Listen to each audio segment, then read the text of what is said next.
away from the absolute truth.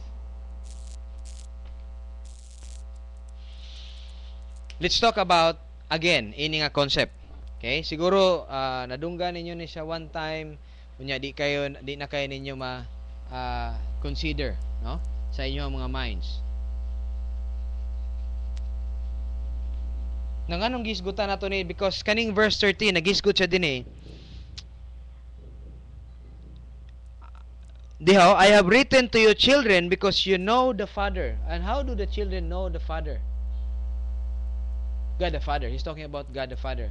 How do the children knows the Father? Pangutanaw nimo karon ang bata. Okay? Kibaw ba ka sa Father?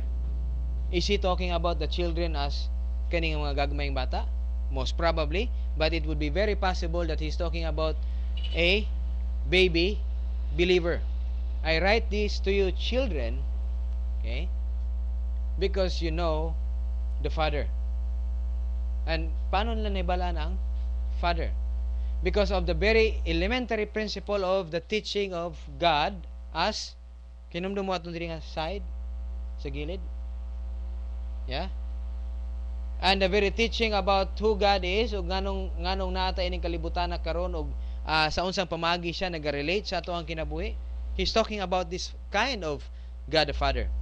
And how did he relate sa mga tao nga naa siya ang palibot? Paano gani naga-relate ang atong Dios sa iyang mga tao nga naa ning kalibutan na?